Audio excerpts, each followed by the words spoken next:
Hello everyone, this is Ram from Statech academy. आज मैं आपको चैप्टर नंबर 2 मेरे संग की औरतें इसके आपको क्वेश्चन आंसर्स कराऊंगा। तो स्टार्ट करते हैं क्वेश्चन नंबर 1 से। लेखिका ने अपनी नानी को कभी देखा भी नहीं, फिर भी उनके व्यक्तित्व से वे क्यों प्रभावित थी।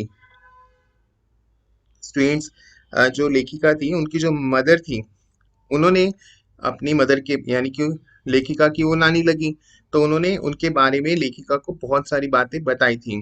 और जो बातें उन्होंने बताई थी, तो वो काफी उन उन बातों को सुनकर वो काफी उनसे इम्प्रेस हो गई थी।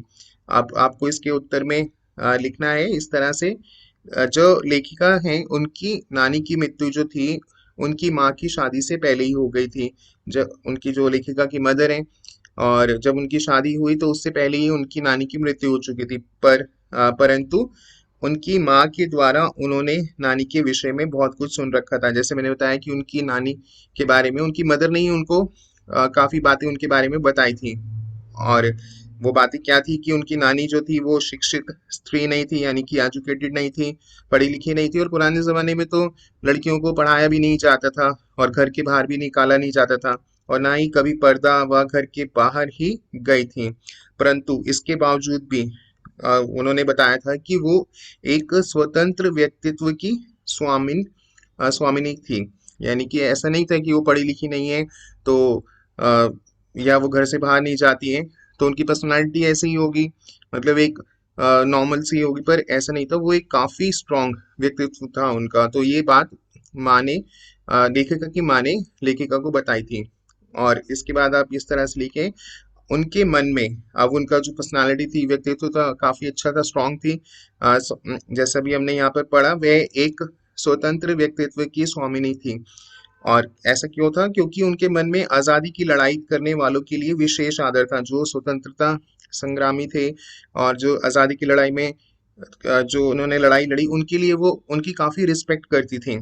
और यही कारण था कि उनकी अंत समय से पहले अपने पति के मित्र से उन्होंने निवेदन किया था। अपने अंत समय से पहले उनके जो पति थे, उनसे उन्होंने एक रिक्वेस्ट की थी कि जब भी उनकी पुत्री की शादी हो तो उनकी पसंद से ही ना हो। तो वो ये जो रिक्वेस्ट थी मैं आपको बताता हूँ कि उनकी पुत्री का विवाह उनके पति की पसंद से ना हो, क्योंकि वे स्वयं अंग्रेजों के समर्थक थे।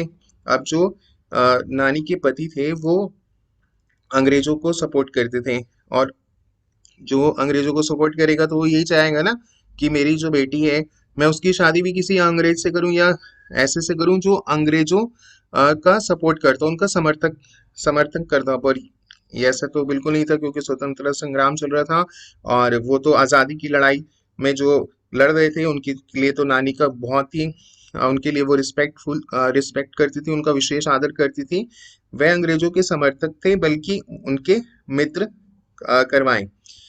वे अपनी ही तरह आजादी का दीवाना ढूंढे। वो चाहती थी कि जिसके साथ उनकी पुत्री की शादी हो वो भी एक आजादी का दीवाना हो, और वह देश की आजादी के लिए भी जुनून रखती थी और अपने प्राण को त्याग भी करने के लिए तैयार रहती थी, और आजादी की दीवानी थी। और जैसे सभी थे उस समय पे जब स्वतंत्रता संग्राम चल रहा था, और अ, आजादी के लिए जुनून रखती थी, पर कभी घर से बाहर उन्होंने कदम नहीं रखा था। पर उनको घर से बाहर उन्होंने कभी नहीं गई ऐसे कि आजादी के लिए लड़ाई लड़ने के लिए। पर घर के अंदर रहते हुए भी वो आजादी के लिए जुनून रखती थी, आजादी चाहती थी, और उन लोगों का समर्थन करती थी जो आजादी के दीवाने थे, उनका विशेष आदर करती। तो ये सभी बातें जो है वो लेखिका की माँ ने उनको बताई। तो इन्हीं बातों से ये पता चला उनको, लेखिका को, कि वो उनकी जो नानी थी वो बहुत ही एक स्ट्रॉन्ग वुमेन थी, एक स्वतंत्र व्यक्तित्व की स्वामिनी थी। तो इसका उत्तर आपको इस तरह से लिखना है, और इसलिए वो उनसे प्रभावित भी थी लेखिका। लेखिका की नानी। अब आते हैं क्वेश्चन नंबर 2 पे। लेखिका की नानी आजादी के आंदोलन आंदोलन में किस प्रकार भागीदारी रही। अब वो तो घर से बाहर जाती नहीं थी, फिर उन्होंने आंदोलन में किस प्रकार जो भाग लिया। पर वो डायरेक्टली तो भाग लिया नहीं, इनडायरेक्टली आप इसे समझ सकते हैं कि आप भाग लिए। तो इसको उत्तर ऐसे लिखिए, वह प्रत्यक्ष रूप से भले ही आजादी की लड़ाई में भाग नहीं ले पाई, क्योंकि वो घर से बाहर नहीं जाती थी, जैसे हमने प्रश्न 1 में भी पढ़ा, परंतु अप्रत्यक्ष रूप यानी इनडायरेक्टली सदैव इस लड़ाई में सम्मिलित रही। वो हमेशा इस लड़ाई में थी, उनका योगदान था इसका एक उदाहरण है, इसका एक मुख्य उदाहरण यही था कि उन्होंने अपनी पुत्री की जिम्मेदारी अपने पति के स्वतंत्रता सेनानी मित्र को दी थी, क्योंकि उनके जो पति थे वो तो अंग्रेजों का सपोर्ट करते थे। तो वो कैसे, उनको पता था कि ये तो किसी अंग्रेज से या किसी ऐसे से शादी करवा देंगे जो अंग्रेजों का समर्थन करते हैं, तो वो ऐसा नहीं चाहती थी। तो उस अब आजादी की लड़ाई में उन्होंने भागीदारी ये निभाई कि उनके जो दोस्त थे वो एक स्वतंत्रता सेनानी थे, उन्होंने उनसे मदद मांगी और कहा कि वे अपना दामाद आजादी का ही सिपाही चाहती हैं, कि अपनी पुत्री की शादी वो उसी से ही करेंगी जो आजादी का दीवाना हो, जैसे अभी हमने पढ़ा भी था कुछ प्रश्न एक में, ना कि अंग्रेजों की चटुकारी करने वाले यानी अंग्रेजों की चापलूसी करने वाले जैसे कि उनके पति थे। तो ये एक उदाहरण मिलता है जिससे पता चल जाता है कि आप ने चाहे डायरेक्टली स्वतंत्रता संग्राम में अब अपना भागीदारी नहीं दी, पर इनडायरेक्टली तो दे ही रहे हैं। तो ये इसके उत्तर में आपको लिखना है किस तरह से उनकी नानी ने जो है वो अपना भागीदारी निभाई आजादी के आंदोलन में। अब आते हैं प्रश्न 3 पे, क्वेश्चन 3 पे। लेखिका की मां परंपरा का निर्वाह करते हुए भी सबके दिलों पर राज करती थी। इस कथन के आलोक में लेखिका की मां की विशेषताएं लिखनी है। लेखिका की दादी के घर के माहौल का शब्द चित्र अंकित आपको करना है। तो इसका उत्तर इस तरह से लिखें। लेखिका की मां बैरिस्टर की बेटी थी। बैरिस्टर यानी वकील, आप समझ सकते हैं। वह अपनी माँ की भांति ही स्वतंत्र व्यक्तित्व की स्वामी थी, जैसे उनकी मदर थी वैसे ही वो स्ट्रॉन्ग पर्सनालिटी थी, स्ट्रॉन्ग वुमेन। उन्होंने कभी भी एक बहू, पत्नी व माँ के कर्तव्यों का पालन नहीं किया था, परंतु वह सारे घर की प्यारी थी, वह सबके से प्यार करती थी। उनके लिए लेखिका ने कहा है कि कभी घर के किसी अन्य सदस्य को शायद ही कुछ कहते सुना हो, क्योंकि, और अब इसके दो पार्ट हैं। उनकी सबसे बड़ी विशेषता थी कि वह एक ईमानदार स्त्री थी, वह कभी झूठ नहीं बोलती थी, जितना भी कड़वा सच हो वो बोल देती थी। उनके चरित्र की यही विशेषता थी, यही कारण था कि सभी उनका बहुत ही आदर किया करते थे। और एक पॉइंट आप ये लिखेंगे कि वह सभी किसी को गोपनीय बात जैसे कभी एक दूसरे को जाहिर नहीं होने देती थी, जिसके कारण सभी उनके मित्र थे और उनकी सलाह का सम्मान भी करते थे, जो वो एडवाइस देती थी सब उसको मानते भी थे। और नेक्स्ट में अब लिखेंगे, लेखिका की दादी के घर का माहौल स्वतंत्रता से परिपूर्ण था। सब स्वतंत्रता की चाहते थे, जुनून था सब में। वह अपनी बहुओं बेटियों पर ताना या उलाना नहीं देती थी, कभी भी उनको टोंट नहीं कसती थी। कि घर के परिवार की दृष्टि से उनका घर परिवार की दृष्टि से काफी बड़ा था और उनकी एक परदादी भी थी।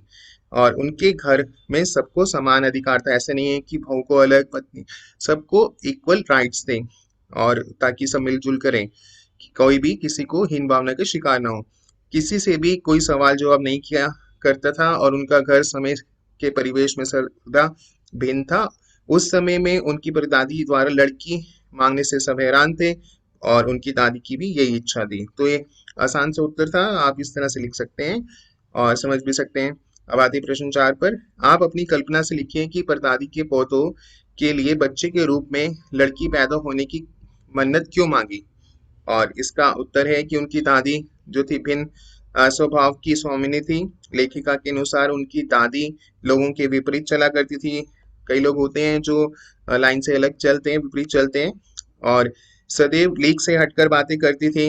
उन्हें कतार में चलने का बिल्कुल शौक नहीं था। पर अ, हमारी समझ में उनकी दादी लड़कियों से बहुत प्यार करती थी। शायद जो है इसी वजह से, यही वजह रही होगी कि अपने पोतों से पहले उन्होंने कहा कि उनको कन्या, भगवान से बोला कि उनको कन्या ही वो चाहती हैं। और 5 कन्या होने पर भी है, ये भी एक अमेजिंग बात है कि जिसके घर 5-5 लड़कियां हैं, और उन्होंने लेखिका की माँ को कोई ताना या उल्हाना नहीं दिया, यानी कि कोई टोंट नहीं कसा कि भाई पहले से ही 5 है और एक लड़की, तो ऐसा कोई ताना या उल्हाना नहीं दिया।